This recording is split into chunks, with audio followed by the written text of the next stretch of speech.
नमस्कार दोस्तों। तो आ गए हम फिर से और एक नई कहानी के साथ। मगर इससे पहले अगर आप हमारे चैनल पर नए हैं तो हमारे चैनल को लाइक सब्सक्राइब करके बेल आइकन प्रेस करके ऑल कर दीजिए, ताकि जब भी हम ऐसी अच्छी नई कहानियाँ बनाएं तो आप तक हमारे कहानियों की नोटिफिकेशन पहुंच सके। तो आशा करता हूँ आप सब्सक्राइब जरूर करोगे। तो चलो कहानी को स्टार्ट करते हैं। इनकार, एक प्रेम कहानी।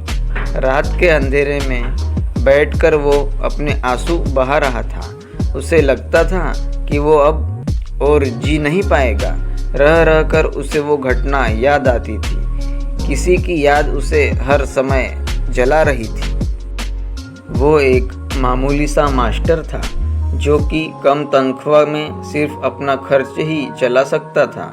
ऐसे में शायद उसे इस बात का अधिकार ना था कि वो किसी से मोहब्बत करे, क्योंकि आज के इस दौर में मोहब्बत की मंजिल पाने के लिए करियर भी काफ़ी ज़रूरी होता है। लेकिन उसने मोहब्बत तो कर ली थी। वो तो हमेशा यही सोचता था कि हिंदी फिल्मों की तरह वो भी अपनी मोहब्बत को पा लेगा।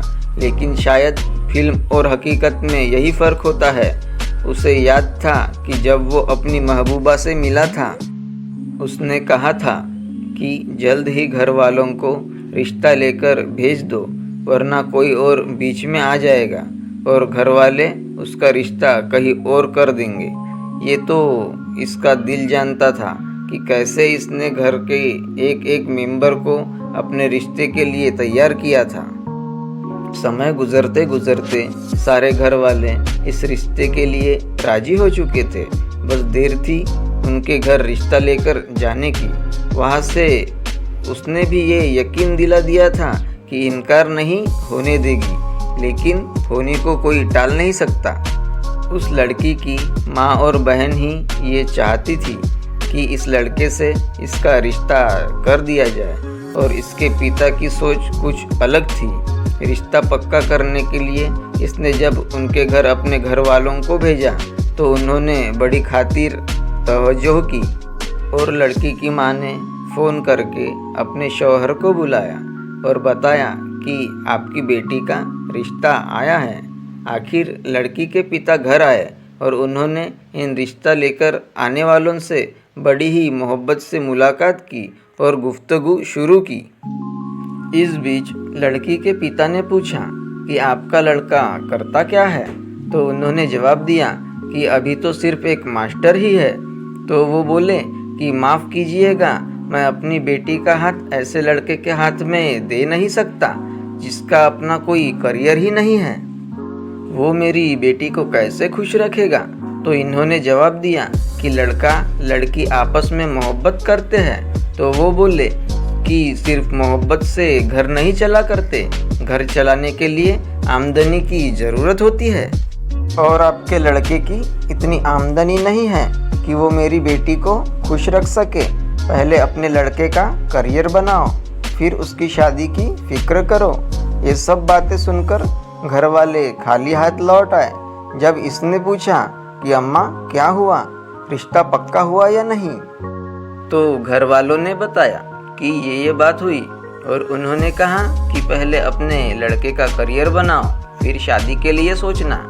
ये सुनकर उसे बड़ा सदमा हुआ, लेकिन दूसरे ही पल उसने कुछ कर गुजरने की ठान ली और करियर के लिए कोशिशें करना शुरू कर दी। करियर बनते बनते 2 साल लग गए और पता चला कि उस लड़की की शादी भी हो चुकी थी। इसके लिए ये ऐसा ही था जैसे कोई बुलंदी पर चढ़कर नीचे गिर गया हो, सब कुछ पाकर भी खाली हाथ रह गया। आज के नौजवानों को चाहिए कि मोहब्बत और शादी के सपने देखने के साथ साथ अपने करियर की तरफ भी तवज्जो दे। अगर आप अच्छी जॉब करते होंगे, अच्छी आमदनी होंगी, तो ही आप अपनी मोहब्बत को खुश रख सकेंगे। सब कुछ छोड़कर सिर्फ मोहब्बत के पीछे दौड़ना और ये उम्मीद करना कि हिंदी फिल्मों की तरह का अंत होगा, ये समझदारी नहीं है। सबसे पहले एक काबिल इंसान बनने की कोशिश करनी चाहिए। जो समय की कद्र करता है, समय भी उसकी कद्र करता है। जो अपने समय को बर्बाद करता है, सिवाय पछतावे के उसे कुछ हासिल नहीं होता।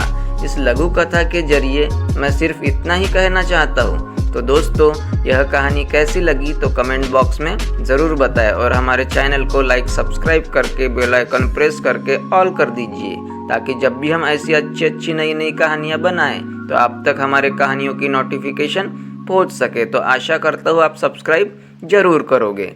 तो मिलते हैं नेक्स्ट कहानी में। धन्यवाद।